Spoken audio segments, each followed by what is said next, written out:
For the first time in over 40 years, the entire Israeli Armored Corps has mobilized for combat in Gaza, deploying approximately 1,000 Merkava main battle tanks. Notably, the Merkava was designed with crew survivability as its paramount priority, a distinction from many contemporary tanks. This video will explore what truly happens to a Merkava's crew when it encounters today's most advanced anti-tank threats, delving into the turbulent history of perhaps the most unconventional tank since World War II.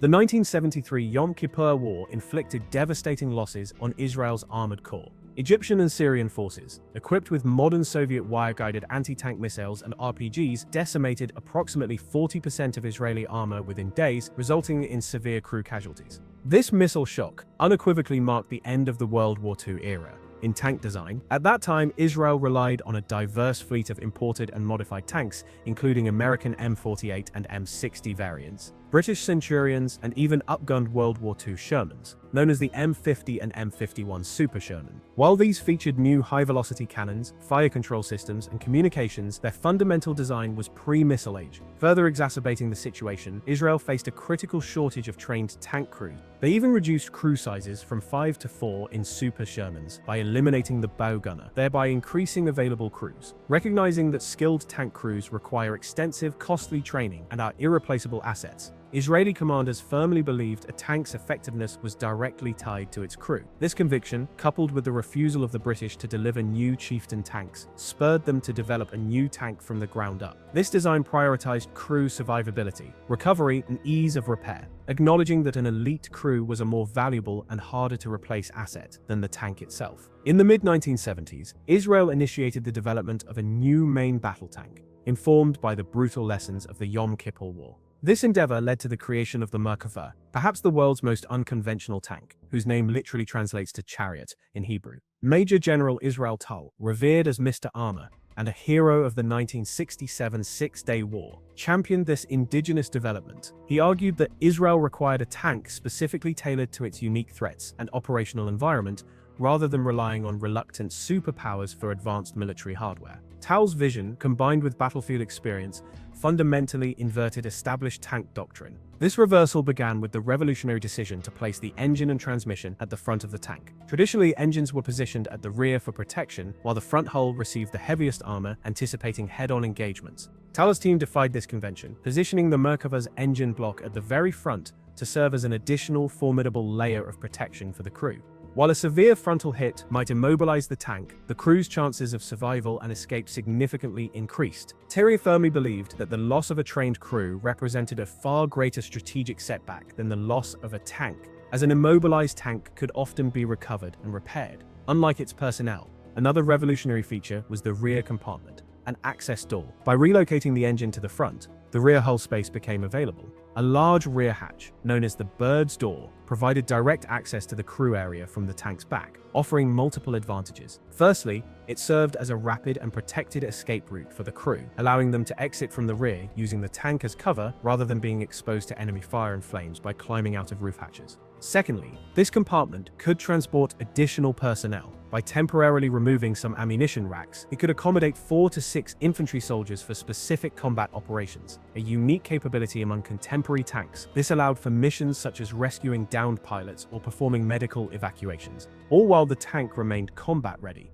Thirdly, the rear door enabled faster and safer ammunition resupply during active engagements, eliminating the vulnerability of loading from the top. Furthermore, this design fostered better coordination and communication by reducing the driver's isolation from the rest of the crew.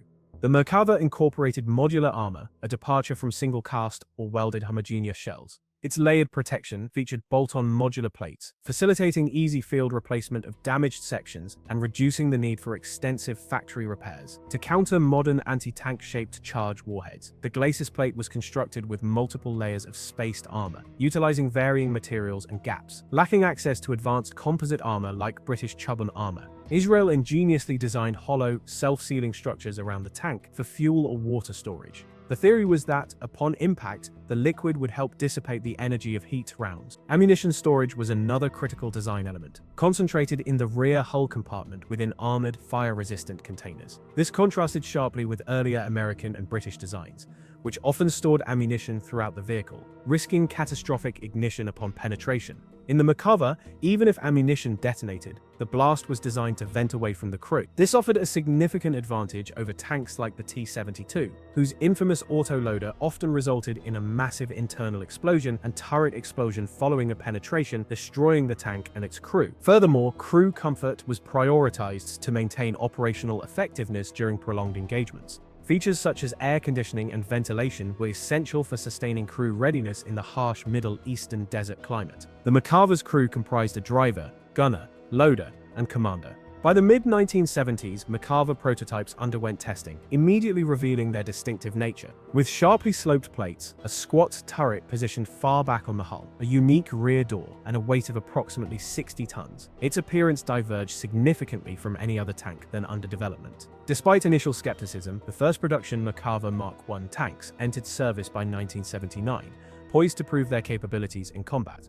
The Merkava Mark I entered combat armed with a 105mm rifled gun, an Israeli-manufactured variant of the standard NATO L7 tank cannon. While equipped with a capable fire control system, it initially faced challenges with accurate firing on the move, due to the absence of a fully stabilized gun. Its armament also included two 7.62mm machine guns and an external 60mm mortar capable of firing illumination, anti-personnel, or smoke rounds. The tank could carry a substantial 62 main gun shells, with an option for an additional 25. Initially, its 900 horsepower engine rendered it somewhat underpowered, affecting maneuverability, compared to tanks like the T-72, against which it would soon be tested. The Merkava Mark I first saw significant combat during the 1982 Lebanon War. At that time, they were relatively scarce, with older Megachin Centurion tanks forming the bulk of the armored force. Merkavas engaged Soviet-made T-62s and a small number of newer T-72s operated by the Syrian army. Against these adversaries, the Merkava's APF-SDS kinetic rounds and superior optics proved highly effective,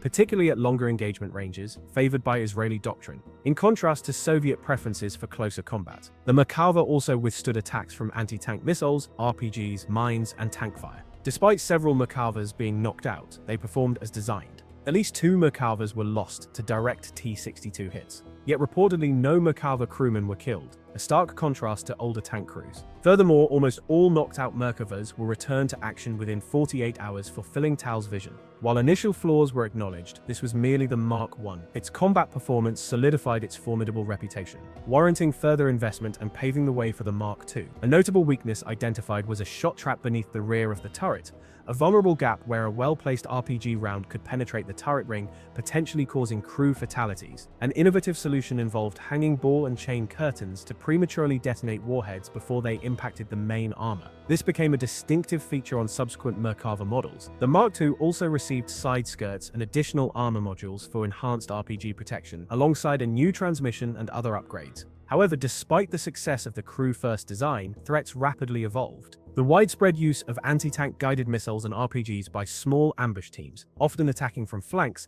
and the rear in volleys, indicated that passive protection alone was insufficient. With even more potent anti-tank systems emerging, the Merkava faced unprecedented challenges. This led to the development of the Merkava Mark III, rolled out in late 1989, which would face the most intense combat yet. It saw action in Lebanon against Hezbollah guerrillas, who had refined hit-and-run tactics and ambushes, utilizing numerous Soviet-made wire-guided missiles to knock out three Merkavas. Urban combat during the First Intifada presented new challenges, with Merkavas encountering IEDs, RPGs, and even improvised weapons like Molotov cocktails.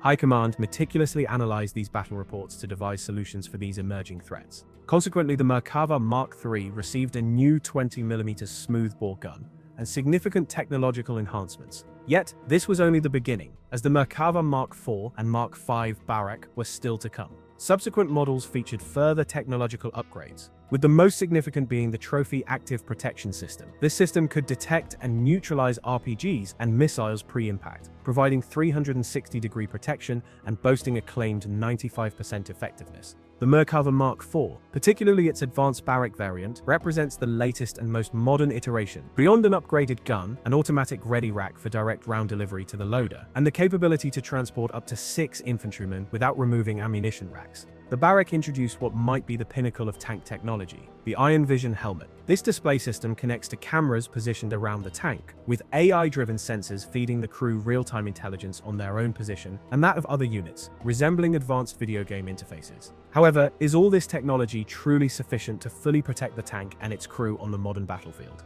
The answer, unequivocally, is no. While survivability has been significantly enhanced, current conflicts in Gaza demonstrate that no level of technology or protection guarantees absolute safety. Drones and IEDs, in particular, pose the greatest threat, even to the most heavily protected tanks. Photos show Merkava Barak tanks destroyed by massive underbelly IEDs, with entire crews reportedly perishing. Numerous other Merkavas have been knocked out or destroyed by high-risk, close-quarters infantry assaults using RPGs or explosives placed directly on the tank. While catastrophic crew losses are rarer than those observed in Ukraine with Soviet T-72-style designs, dozens of Merkavas of various marks have been destroyed in ongoing Gaza fighting, with hundreds more knocked out or damaged. Nevertheless, a substantial number of these tanks continue to fulfill their intended purpose, allowing the crew, or at least some members, to survive and preventing the complete destruction of the vehicle.